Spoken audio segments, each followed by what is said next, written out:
A local man is partly responsible for one of the final laws signed by now former President Joe Biden. Earlier this month, the Elizabeth Dole Act was signed into law. It provides multiple benefits to veterans, including allocating federal money to county and tribal veteran service officers. Those are the people that connect vets to the benefits that they have earned. Wisconsin Senator Tammy Baldwin helped champion this legislation, thanks in large part to a county worker right here in Green Bay. And we welcome in Joe Aulick. He is the director of Brown County Veterans Services. Senator Baldwin singles you out for this bill. Why is that?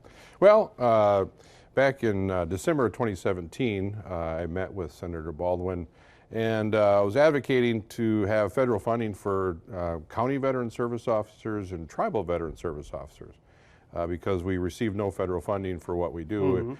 Either the county bears the burden, we get a small grant from the state. There's 72 offices in the state of CVSOs and 11 tribal veteran service officers, and they get a small grant.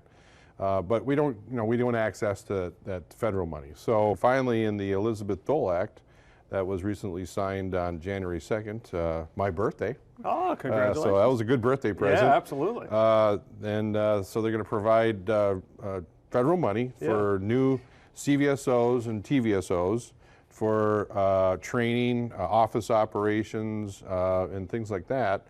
So that will help, counties to offset some of these costs. Well, you mentioned this started in 2017, and Right. certainly a lot has changed, and most significantly was the PACT Act passing in 2022 in terms of what veterans benefits are now available to veterans, Right. burn pits, toxic chemicals, Agent Orange. All those things opened up a wide range of benefits, which also put a large amount of work back on the desks of you veteran service officers.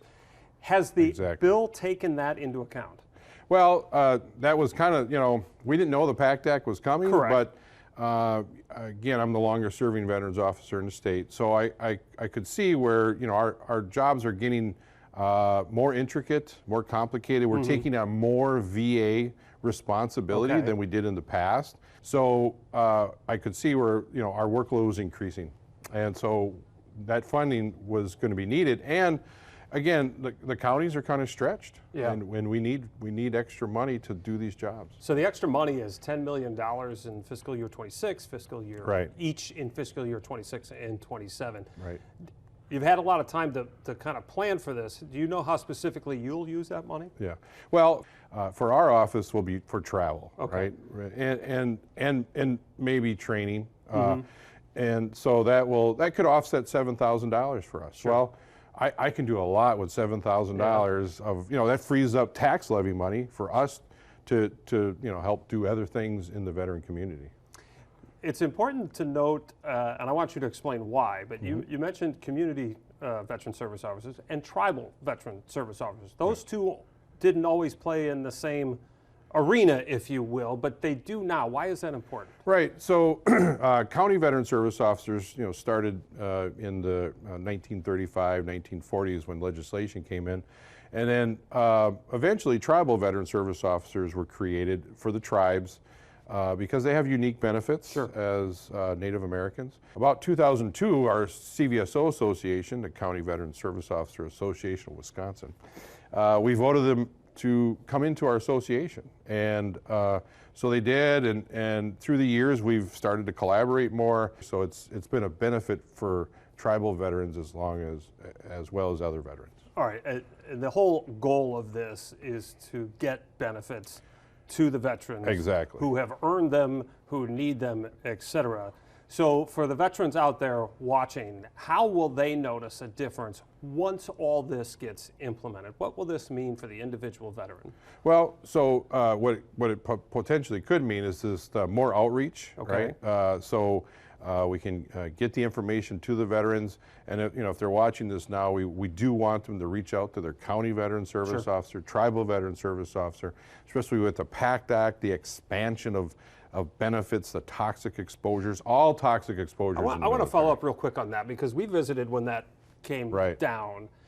Has there been a learning curve on this that has gone up? Are people more aware of it? Because there was a time there when it first came out, where Right. people just weren't aware what they were eligible for. Yeah, there has been a huge learning curve. We didn't realize how expansive it was.